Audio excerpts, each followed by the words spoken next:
Assalamualaikum warahmatullahi wabarakatuh. Hello guys, I'm Sylvia Octav as moderator of this club. Okay, we will presentation for you about the simple, compound and complex, also passive tense sentences. The first presenter is Reva Zahra. Okay, the second presenter is Elmia Vira. Okay, the third presenter is Natara Bila Karela, and the last presenter is me, Sylvia Octav. Okay, thank you. Okay, hello guys, I'm Reva Zahra Yulfika. I'm the first presenter for you. Okay, for the first, I will explain you about the subject. So, what is subject? The subject is the doer of the action in the sentence. It's usually a noun or a pronoun. Jadi, subjek ini adalah sebuah pelaku yang akan melakukan sesuatu atau melakukan aksinya di dalam sebuah kalimat. Example, John eats an apple. So, where is the subject? The subject is a John. Why? Karena dia yang akan melakukan sesuatu, gitu. Karena dia termasuk dalam pronoun. Next, the second, I will explain you about the verb. The verb shows perform. The verb shows action performed by the subject or the state of the subject. Jadi verb ini biasanya kita bilangnya kata kerja. Jadi verb ini menunjukkan sebuah aksi atau menjelaskan apa yang akan dilakukan subjek dalam sebuah kalimat. Example, John eats an apple. John eats an apple. Eats adalah sebuah verb karena eats adalah kata kerja. Eats kan artinya makan. Jadi semua kata kerja itu verb di dalam sentence. So next, I will explain you about the object. The object is the receiver action performed by the subject. The object usually follows the verb. Nah, jadi objek ini adalah sebuah penerima yang dilakukan, sebuah penerima aksi atau sebuah penerima hal yang dilakukan si subjek tadi, gitu. Example, tadi John eats an apple. Nah, si apple ini yang menerima aksi eats, ya kan? Karena apple dimakan oleh si John. Jadi apple adalah objek. Okay, jadi complete example-nya, John eats an apple. John as a subject, eats as a verb, and object is apple. Is an apple. Nah, okay, next I will explain you about complements. What is complements? The complements, each words or phrase that complete the meaning of the sentence.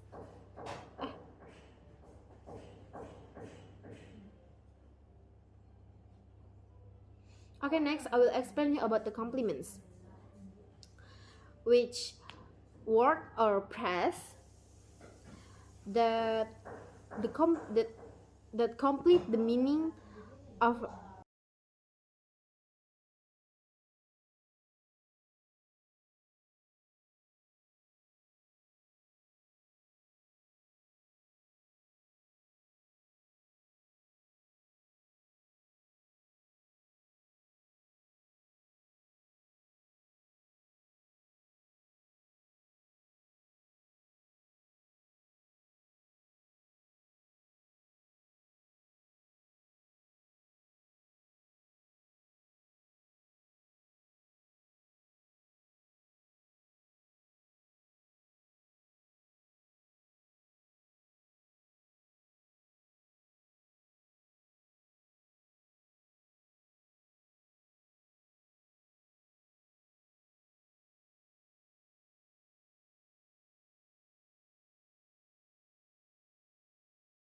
The verb shows action performed by the subject or the state of the subject. Jadi verb ini biasanya kita bilangnya kata kerja. Jadi verb ini menunjukkan sebuah aksi atau menjelaskan apa yang akan dilakukan subjek dalam sebuah kalimat. Example, John eats an apple. John eats an apple. Eats adalah sebuah verb karena eats adalah kata kerja. Eats kan artinya makan. Jadi semua kata kerja itu verb di dalam sentence. So next, I will explain you about the object. The object is the receiver action performed by the subject. The object usually follows the verb. Nah, jadi objek ini adalah sebuah penerima yang dilakukan, sebuah penerima aksi atau sebuah penerima hal yang dilakukan si subjek tadi gitu. Example, tadi John eats an apple. Nah, si apple ini yang menerima aksi eats, ya kan? Karena apple dimakan oleh si John. Jadi apple adalah objek. Oke. Jadi complete example-nya, John eats an apple. John as a subject, eats as a verb, and object is apple. Okay, next I will explain you about the complements. Which word or phrase that complete the meaning of. Hello, my name is Elmia Firakarunisa. I'm the second presenter. In this slide, we will discuss about direct and indirect object and simple sentences. First, direct and indirect object. One is subject. The subject is entity that initiates the action in a sentence. It performs the verb. Example, ini contohnya seperti the girl gives a gift. 2. Indirect object. Indirect object receive. The indirect object is receive the direct object, usually indicating for whom or to whom something is done. Contohnya seperti the girl gives her brother a gift. Her brother is indirect object. Jadi indirect object di kata itu tuh her brother gitu. Nah, ketiga itu direct object. The direct object is the entity that directly receive the action. 2 is indirect object. The indirect object is receive the direct object, usually indicating for whom or to whom something is done. Contohnya itu seperti the girl gives her brother a gift. Nah, itu contohnya ya. Nah, indirect object di sini tuh her brother. Okay. Next, direct object. The direct object is entity that directly receive the action performed by the subject. It answers the question what or whom after the verb. Nah, contohnya itu the girl gives a gift for her brother. Dan a gift itu the indirect objectnya. One independent clause. A simple sentence contains one independent clause, which means it has both a subject and a predicate and can stand alone as a complete thought. Nah, contohnya itu kayak the sun shines. Next, a complete thought. The sentence express a single clear idea. Kayak the sun set in the west. Itu contohnya ya, the complete thoughts. Nah, selanjutnya itu ada concise. Okay, I am Natara Bila Karela as your presenter. I will explain you about compound sentence and complex sentence. Okay, compound sentence. Number 1, independent clause 1 is complete talk on its own. Number 2, coordinating conjunction is connects to the clause or fanboys. Number 3, independent clause 2 is another complete thought. Oke, compound sentence itu dalam bahasa Indonesia adalah kata majemuk. Nah, kata majemuk ini adalah kata yang menggabungkan dua klausa independen. Nah, satu, klausa independen satu itu klausa bisa berdiri sendiri untuk mengungkapkan pemikiran yang utuh sebagai kalimat lengkap. Contohnya she studies hard. Dan kedua, konjungsi koordinatif itu adalah kata penghubung seperti nor, but, for, or, yet, and so, or fanboys. Digunakan untuk menghubungkan dua klausa independen. Contohnya, and, seperti she studies hard and she passed the exam. Dan ketiga itu klausa independen 2, yaitu klausa kalimat lengkap seperti yang setara dengan klausa independen 1. Contohnya she passed the exam. Contoh lengkapnya she studies hard and she passed the exam.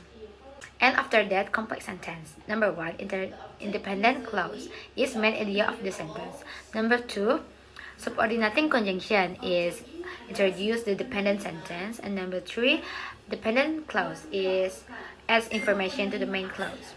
Nah, apa itu complex sentence? Complex sentence itu terdiri dari independent clause and dependent clause.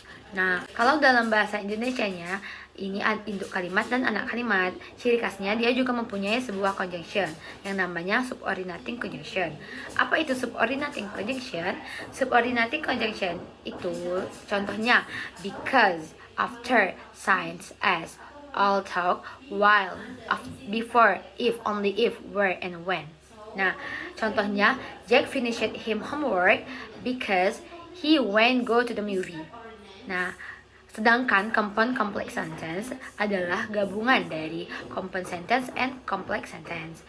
Contohnya, the weather is nice but I can't go to the beach because I have so many things to do. Okay guys, I'm the last presenter.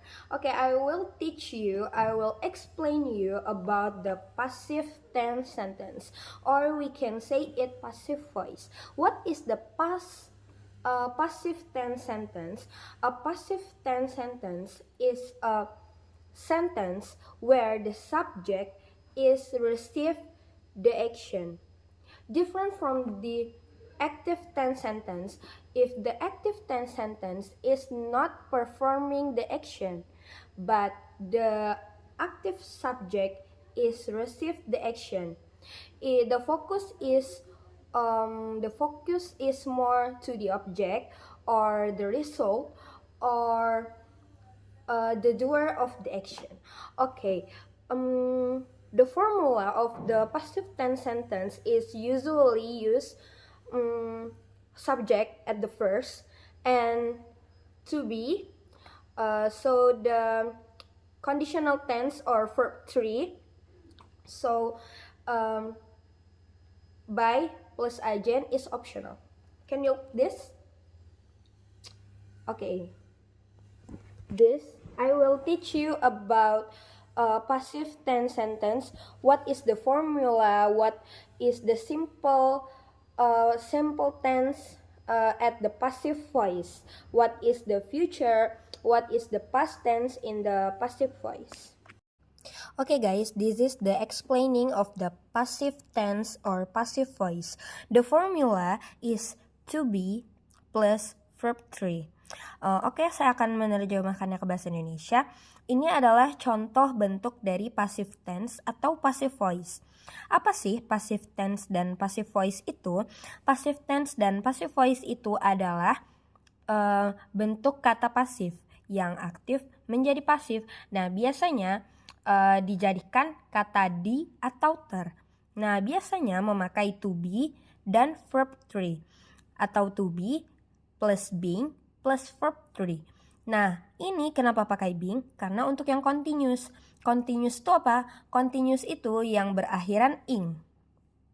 Nah, biasanya to be yang dipakai itu ada di present, past, future, modal, and perfect. Pertanyaannya, the asking is where we know the passive tense is put on the present tense or the past tense or future tense, modal, or perfect tense. The answer is kapan kita tahu kalau misalnya present tense itu dipakai pada saat kalimat itu menjadi pasif. Nah, pada saat present itu to be-nya adalah is, and are, biasanya menggunakan verb 1. Okay, now I will give you the example of the passive tense. Di sini ada she washes the car every day. She washes the car every day is a present tense atau kalimat present. Kenapa? Karena dia ini adalah she wash. Wash itu adalah verb 1. Kenapa dia pakai es? Karena dia she.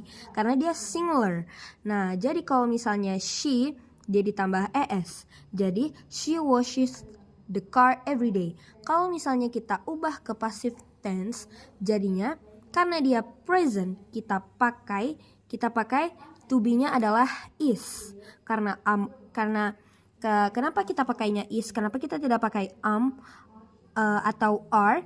Why we use to be is, not am, not are? Because she is usually used is usually used by I, and are usually used you or they. Berarti kita tulis di sini adalah the car is washed by her every day. Paham? The car is washed by her every day. Seperti itu. Okay. Okay, that's all from us. Thank you for your attention. We hope you enjoy this video, and we hope you understand what we explained to you.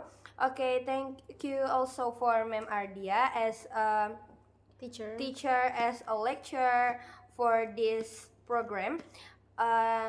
The last is thank you for you all. Okay, wassalamualaikum warahmatullahi wabarakatuh.